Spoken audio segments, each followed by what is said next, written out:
Bonjour, c'est Gilles du site boursicoté.com. Voici l'analyse technique des principales paires de devises du marché Forex pour cette séance du lundi 14 octobre 2013. Et nous commençons tout de suite par la paire de devises euro-dollar, donc sur laquelle nous avons une invalidation de ce début de mouvement de consolidation, puisqu'après avoir franchi ici cette petite zone de support qu'on avait tracée en fin de semaine, eh bien les cours finalement ont cassé. On a bien inscrit ici un plus bas inférieur à un précédent point bas, même à deux précédents points bas. On a eu un retour ici, rebond technique sur cette moyenne mobile 20 exponentielle, mais le mouvement n'a pas été suivi parce que nous avons cassé cette moyenne mobile à la hausse. Alors dans un premier temps, on est bien resté ici sous la résistance, et puis dans la journée, eh bien les cours ont franchi ici cette zone oblique pour venir marquer un contact avec cette zone des 1,3586. Donc le mouvement de consolidation est invalidé du fait que nous avons ici cassé donc cette zone de résistance et marqué un contact avec la bande de Bollinger supérieure. Donc dans ce cas-là, on attend ici un retour sur une zone basse qui sera approximative à celle ici que nous avons sur la moyenne mobile 20 exponentielle pour sortir de la position short si elle avait été initiée ici au contact de la moyenne mobile 20 exponentielle. Quoi qu'il en soit, pour la tendance, nous sommes toujours dans un biais légèrement baissier, même si la tendance primaire ici de consolidation n'est pas confirmée.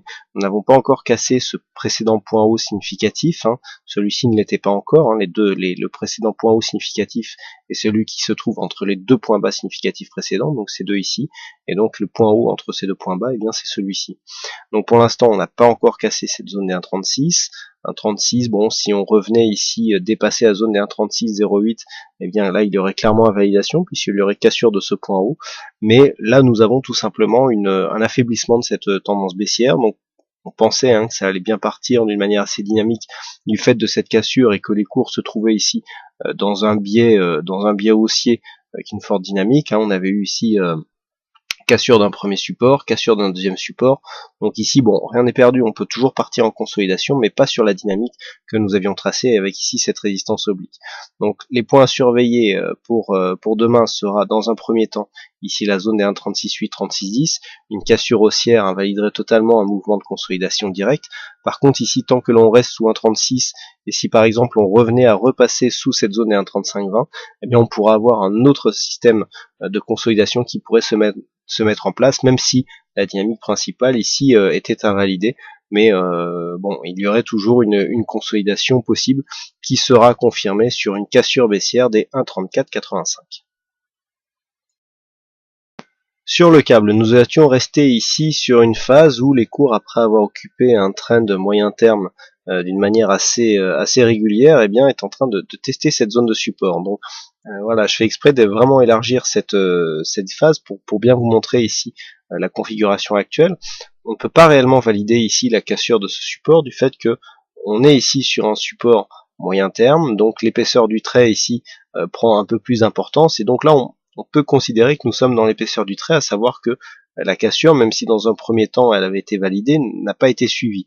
Alors pour le moment, on ne valide pas tout à fait cette cassure du fait qu'il n'y a pas assez d'amplitude pour vraiment la confirmer.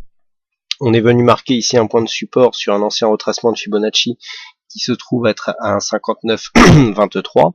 Donc pour le moment, là, les cours sont dans une phase d'hésitation. Vous voyez que même sur la tendance court terme, on a eu ici un début de mouvement baissier avec des points de contact ici sur cette moyenne mobile 20 exponentielle.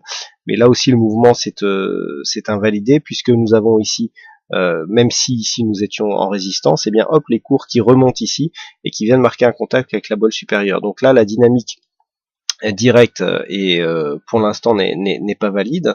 On a ici on a un petit retournement ici qui est en train de se mettre en place avec un stochastique en léger surachat, mais du point de vue de cette phase ici qui nous est partie en consolidation et donc qui aurait été en mesure de confirmer la cassure de cette zone de support, on est en train d'invalider ce mouvement.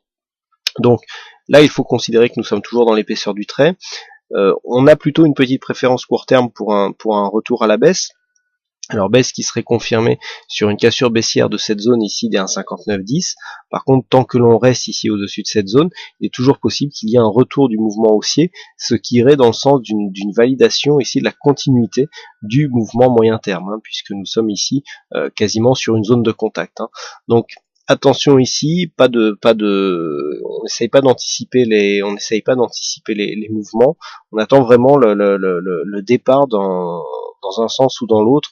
Je dirais tant que l'on reste ici au-dessus des 1,5972, on peut toujours privilégier un retour plutôt haussier du fait ici que ce mouvement baissier n'a pas tenu sur une dynamique et que nous avons ici deux points de contact qui sont quasiment sur la même zone, donc on aurait presque ici un double bottom. Bon, on ne le valide pas parce qu'il n'est pas tout à fait il est pas bien dessiné, mais dans la structure et dans l'idée, eh bien c'est un petit peu sur ce genre de figure avec un objectif approximatif ici un 60-60 qui est en train de se mettre en place. Donc pour l'instant, on invalide ici ce début de mouvement et on préfère plutôt un mouvement haussier avec un point d'invalidation qui se situe ici sous les 1,5910. Et puis sur le dollar yen, une tendance assez hésitante. Hein. On a du mal en fait à trouver une dynamique. Finalement, les cours ont bien trouvé ici cette zone de support à 96-91. Il n'y a pas eu de cassure réellement significative.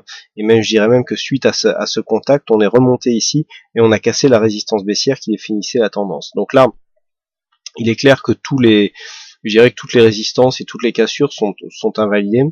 Dans un premier temps, nous pouvons remarquer que la cassure qui avait lieu ici sur cette résistance rouge a été invalidée du fait qu'on est repassé ici devant la pointe du triangle et que les cours ont marqué un plus bas. On est revenu quasiment ici sur cette zone, hein, sur le moyen terme, on considérera qu'on est sur la même zone.